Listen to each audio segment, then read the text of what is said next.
All right, I think we're rolling. All right, so we just recorded now with Yeah. Ricky Goldman. That was a fun time. I know we say it a lot, but it was a fun time.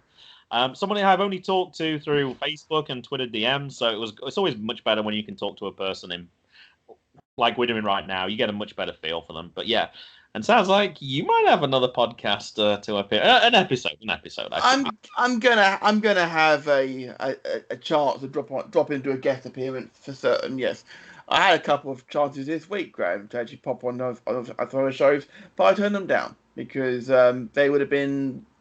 I turned them down, Graham, because it had been after I went to bed. Oh, And I'm on the earlies this week, so that's I fair. can't do overtime. But it's nice to be offered. It's Can't nice to burn be the offered. candle from both ends. You're getting a little old. I got it. Ever since COVID, Graham, I can't do it anymore. Yeah, yeah. Ever since COVID, I can't do it anymore. It's exhausting. Right. I've as I alluded to this start of Good Cop Bad Cop, which you're going to hear tomorrow instead of today, but you know what I mean. Busy week, of course, for us, Graham. We booked the venue now. That was a lot of Quality Street up front, I can tell you. Is that rhyming? But don't know. No, I don't know. Oh, okay. I don't know. I was trying to think But of a rhyming slang for street. I was like, I can't think of one for that. it was a lot. It was a lot of cash up front. That's the say. Oh, I'm not going to say how much it was, but no. I let's say in the region of 10%. Yeah. More than that It, belt you've got. I can get what this belt grade means. This belt, fantastic. I know it's there because I saw it in the show. Yeah, it's here. I could have sold it twice at full value, Graham. Ouch. That's a big chunk of change. Did I tell you how much I got married for? $3 a half meal. I don't remember the exact cost, but I think even included the honeymoon, I think it was under $500 because we had to do it in 10 days. We just Where did you get married? Pizza Hut. We got married at the courthouse. We didn't have a chance to book a venue, so we just went to the restaurant where we met, which is a restaurant stroke bar, and my father-in-law paid for everybody's meal who ordered anything, so that side was taken care of. My head of department made the wedding cake for me. My roommate at the time lent me a wedding suit because I didn't have anything like that. All my stuff was in England. My suit was old at that point. The only thing, the wedding ring Mel had been given by her grandmother, so that was done. So my wedding ring was one thing we had to buy, which I'm not wearing right now. And it was pretty minimal actually. My finger's too fat. It's not the only. I've got fat anyway, but it's like you said, you can't resize. It's titanium. So my ring is it's too big now. So yeah, Chris's ring. I couldn't. I had to send back and get another one for him because it was a wrong size. Yes, I know people say why don't you get it resized first because then it wouldn't have been a surprise. Correct. Yeah. It's difficult. Yeah, I agree. It was difficult for sure, but the venue is gorgeous, Graham. I'm going to show you the pictures. Off camera sort of Nice. thing, but it's a stunning venue, Graham, and I know that if you can make it, you will. Have you got an approximate number of guests planned yet, or is that because I'm assuming you booked the venue based on the number of guests, right? Yes. Yeah, okay, you're not going to share that, okay? Yeah. 60 for the ceremony, okay, and 120 in the evening. Okay. So 60 be there all day, and 60 would join for the evening reception. Yeah. Me and Chris are putting together the canapes and things like that, and it's lovely. It's quite exciting because I've been wanting to get married since I was 10. And as I say, since Chris said yes, he's, in his own words, I'm sorry, sweetie, he's been Groomzilla. So it's the book is getting. I'm not going to show all the notes clearly, but oh goodness, yes, okay. This is the folder, and they're very good. And ironically, do you want to know who our consultant is at the venue? His name's Matthew. Good name. 60%. I'll call you Matthew going forward, then. No, works for him. It's a 16th century manor, Graham, with original ceilings, and it's beautiful. It really is, Graham. And I dare say that if you do come, you'll want to stay the night because you get a free champagne breakfast. I wasn't intending doing a day trip. Yeah, champagne breakfast included in the price of a room, which is fantastic. And of course, Mags and Mrs. Mags have already agreed to attend, so they will be attending all days. You get a chance to meet him in person. It would be one. Like I said, if I can, I will. And so if you can, then great. If not, we fully understand. Uh-huh. But if you can't make it, you're coming to Disney to meet us next time we come to Florida after it. That sounds like a fair deal. Yeah, if you come when it's available. Like I say, you always come in like a January or something. I'm teaching at that month. I can't do that. You do realize teachers have very specific times they can take off. It's not like we came in November last time. We're landing on New Year's Day next year. Uh-huh. Yeah, I go back to school January 2nd normally. Yeah. Bunk off, it's fine. It's only a 15-hour drive. Yeah, that's fair enough. Well, how's your week been though, Graham? As I alluded to, it's been busy. I would say I'm 4.5 days now until summer holidays, but we close our grade book a few days early, so everyone's been scrambling because in America, if you don't pass a class, you have to repeat the class. Obviously, you don't really have grades like that in England, so it's a little different. So people have been scrambling. People obviously left it far too late, way too much procrastination. So it's been a little busy. It's been a little tiring. I injured my back over the weekend as well. I did too much disc golf with Mason. We had Memorial Day, and we didn't quite finish a round off, so we played 6 holes. We then played 1 round, and then we're like, hey, do you want to do another round? So I played, let me do the math, 42 holes of disc golf on Memorial Day Monday, and it was too much. When I came back, my back was, so yeah, I've had to take it easy, actually, most of the week. So I have been kind of watching a few films, which I know we talked about in the show as well. Watching TV, but I've been tired. Like, I took a nap when I came home, and then I just slept and didn't wake up every day until my alarm went off. So yeah, I'm ready for the break. That's for sure. Now, I know one of the things I asked you to talk about because I saw it come up was I posted last night, and I didn't even think. I know we're known for having hot takes on food, but I didn't think this one was. Mac and cheese with tomato ketchup on it, I thought was a definite no-no. And Dave Pazeski says, no, I've been doing it all my life. Somebody else says, no, I think it's okay. And I said, well, I guess we'll ask the expert then. To me, it's like putting tomato sauce on spaghetti bolognese. It's just a no-no. But all right, what's your opinion, Chef? Hang on. Part the mac and cheese for a moment. What? Spaghetti bolognese? People put ketchup on spaghetti. Well, it's as bad as I said. What's wrong with that? Oh, Jesus. No. Genuine question. Why? I've seen people put brown sauce on the spaghetti bolognese. I've seen them put tomato sauce on it as well. Chav. Because you can mix. Chav. I'm wearing trackies, Greg. Bolognese sauce. Do you see the Italians put ketchup on their food? No, because it's already got its own sauce. For crying out loud. Graham, stop being a little kid. Graham, let me talk for once. You're asking a chef an opinion. Let him talk. You asked me what was wrong with it, so I'm telling you what the hell. Yes, I know. Yeah, it's ridiculous. They don't have spaghetti bolognese in Italy. They don't have. Ironically, you don't think it comes from Bologna? You don't think that's where the name comes from? Yes, but they don't have. If you ask for spaghetti bolognese in Bologna, you won't get it. For a bizarre reason. I'm not quite sure how. I remember seeing it on Top Gear once.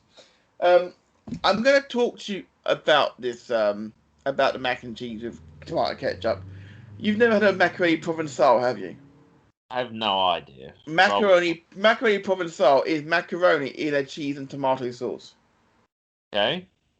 So you're defending these chavs then, basically. I'm basically saying, Graham, this is actually a French... You're a chef and you eat at McDonald's. I don't know why I thought I should ask your opinion. You have such low standards. Oi! If you remember back to when we were on the Pipe Bombshell podcast, I also know how to do a full roast dinner. And I also am more than capable of cooking a cake, which you don't eat because you're uncivilized. I'm Okay, more interested. I'm cretins. not interested in your menu anymore. I'm interested in what the menu is. It's probably chicken nuggets. No, no, no, no, no, no, no, no, no, no. We haven't finalised the menu yet, but we have got. Oh, We're probably going to go for like we've got like a please, let's roasted. go live when you announce it. Hot pockets. No, but it was very fun watching Mason giving it a 9 out of 10. Jesus Christ. He's 13. What were you expecting? I should have left the video running longer because I missed the best bit. The first one was, he even read, it says, all right, wait 2 minutes after it's cooked to cool down. As soon as it comes out of the microwave, he's about to take a bite into it, and his mom's like, you're supposed to wait 2 minutes. He's like, oh, yeah, that's right. It would have burnt his mouth. And then, I said, after he took his first few bites, he was like, oh, this is good. And then I stopped the video. And then as he got to the middle, he had the burning hot part, which is traditional for a hot pocket. I don't know if he had the frozen part as well, but yeah, I should have left the video running a lot longer. Yeah, he said he was better than pizza. Like, that's a very hot take. Depends on the pizza he's having, Graham, I suppose. I guess it does. It sure wasn't the pizza we had in New Jersey. Oh my gosh, that was amazing. All that good food that was available out there, and you wanted to go to McDonald's for breakfast every day. Wow. No. To be fair, we had McDonald's for breakfast, but apart from that, ideally other stuff, Graham. Yeah, I remember when we checked into the hotel, it was like, I need some fast food, so we found a Wendy's, I think it was. It might have been another McDonald's actually. We didn't find a Wendy's because there wasn't one in the area because you looked for it. I did. Wendy's is opening up in England. I don't know. Yes, they're opening 600 venues. Yeah, I saw Reading is one of the first places to get. Reading's the first one, and they're famous for their square patties. I've never had a Wendy's in my life. I can't wait to try one. I don't know if I'm going to get a chance to in Florida, provided everything goes ahead, of course, touch wood, for January. It's all paid for now, so it better they do. Yeah.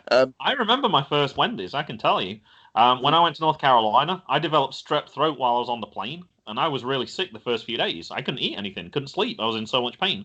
I could have like tiny bits of ice cream because it hurt to swallow and everything. Just as I was starting to get better, we went to the doctors and we got diagnosed. I hadn't eaten almost anything. I lost so much weight those first few days. And the guy said, hey, how about we go to Wendy's? I'm like, huh? What? And he's like, Wendy's. I'm like, I have no idea what that is. He's like, oh. He's like, you got to get the triple. I was like, okay, well, sure, whatever. So I went there and get the triple burger. Like, I wasn't used to that at all, but it was good. I didn't ask you about that the other week. Did you see the picture that I posted? I think I posted it on Twitter and Facebook. The 9-patty burger. And that restaurant is in the town that I live as well. I think I might have to try it. I could finish it, Graham. You wouldn't get halfway through it. I don't think I would. I've invited my guest from MGB on as well. My former student. I was like, next time you're in town, I was like, I'll get you one. He's like, I'm in town. He's like, I moved back. I was like, in the summer. I was like, we're doing it. Because he likes the food challenges. He tried to eat 100 chicken nuggets in an hour. Piece of cake. You can do that. I've done it. You've done? Whoa! How did I not know this? Graham, 20 nuggets, 5 boxes. Simple.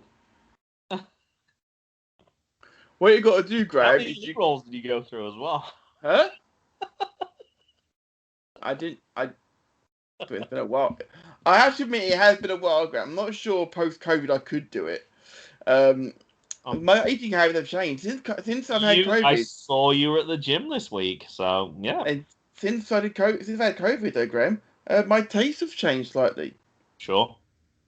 I didn't lose my taste or nothing. I had a metallic tang, but since that's gone, I now like cheese. Oh, that's not a good thing to like. That's my kryptonite. I never used to like it. I used to like it cooked into stuff, but now I happily eat raw cheese, as it were. Oh yeah. I never used to like it before. I could eat it like an apple. Cheese. If you gave me a block of cheese, I'd happily go. My sister's the same. That's why we're thinking about having a cheese board at the wedding, but at the same time, not sure because my sister is quite the cheese fiend, as is a lot of my nieces and nephews. Jack can't because he's lactose intolerant. Mm-hmm. Well, he sort of is at a certain amount, but not too much. When you go and visit Chad and Diesel now and high five Tom up in Wisconsin, oh my goodness, that's going to be such an even better trip now. Well, I've been told that I've got to try corned beef. I'm like, well, I'll try anything once. That's the You've thing. never had corned beef? I don't like corned beef. So But my taste have changed. You've had it, you didn't like it. But my taste have changed since then. So, can I tell you a taste, something I used to eat when I was a kid, because it was something that my dad used to get, and I don't think I've eaten it in about 35 years, and I discovered it again last week, or 2 weeks ago. What's that? And I absolutely love it. Potted meat. Like, I know it's the most garbage parts of the meat. There's like meat paste, I guess, is the basic description. And I saw it on a tin in Food Dollar, and I was like, oh, I haven't had potted meat in ages. It says on the front, potted meat. I love potted meat. Graham. I know I joked on Good Cop, Bad Cop earlier. I'm going to be much closer, meaning at shot here.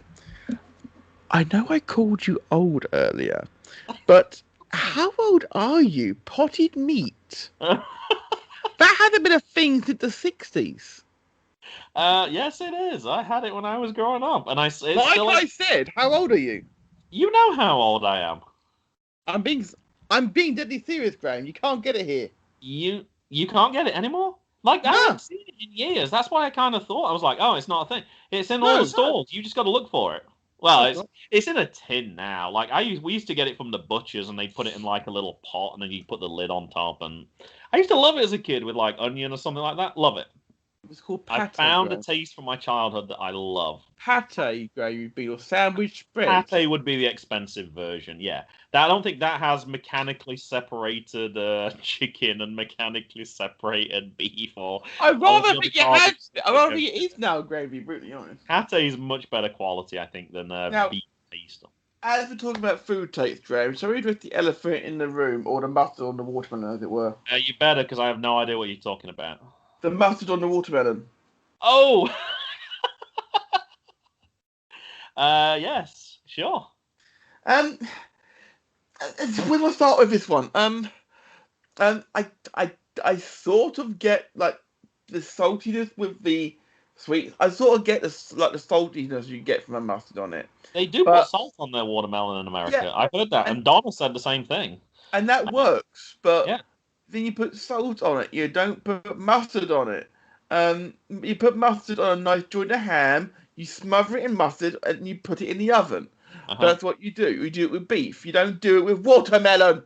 I do need to, as you mentioned a word there that's very confusing for Americans. When my stepdad was over with my mom and they were at my in-laws' house, I see the picture, and they were talking about he said he would make like a Sunday dinner or whatever.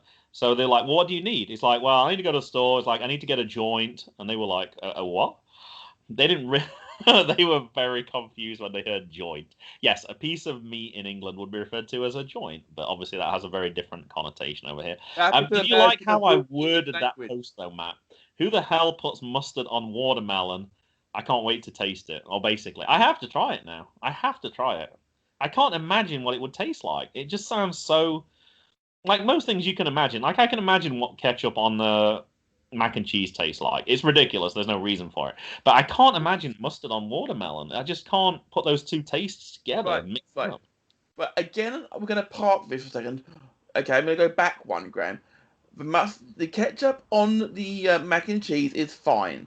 Okay? Whether or not you like it is open to opinion. But the combination of flavours work quite well. However, people wonder why Europeans hate the Brits and the Americans for their food takes, and you just demonstrated it perfectly. It's a French dish, Graham. Do you think you'll be able to be a chef on the continent? Macaroni Provençal is a French dish. Spaghetti Bolognese is not. Macaroni is associated with Italy. But all right, sure, go ahead. You're talking about macaroni. Do you think the French put ketchup on the food? You're an idiot. Macaroni cheese with ketchup. Have you seen a French cafe that has a bottle of ketchup on the table? With the exception of when the American audience is there. Graham, I'm not going to waste more time with it, but I'm going to get back to the take about the watermelon. I agree, it's ridiculously stupid, the watermelon and mustard. But you died to try it as well, right? No. I'm not a big fan of watermelon. The worst thing is I can't get the boys to do it because they don't like mustard. I'm the only one that likes mustard. I love mustard, but I don't like watermelon. I don't like English mustard. I like French. Yeah, a lot of hot English that burns back your throat a little bit to go down. Lovely. I'm missing the food from Epcot. Can I give you another food take? I Go don't know if you saw this one as well. This is This is listed as an essential on Amazon now. I was really excited. I normally used to have to wait a month for these to come. I got a 12-pack of Bombay Bad Boy pot noodles arrived this week. That sachet in there, that sauce is really hot. I'd forgotten how hot that was. I was like, good bit of spice there. Can't beat a pot noodle, right, Matt? Actually, the beef and tomato pot noodle comes with a sachet of ketchup. I just remembered. I guess you can put ketchup on pasta. Yeah, so hypocrite. I don't like the beef and tomato one, so. But to be brutally honest, Graham, I personally only like one kind of pot noodle, and that's a chicken and mushroom one. But that's my own personal favorite. I know, right. Yeah, but I quite like putting Marmite in mine. Oh my gosh! Yeah, I'm not asking your opinion on food takes anymore. But hey, we got to finish this up. I got to get lunch. I got to put this video out. I'm leaving for West Virginia in less than an hour, so I got to go start getting ready. In that case, before we do go, one last thing then, Graham. One thing then. Because I got to get something from you. I got it. Take me home, country road. Good Cop Karaoke return. West Virginia.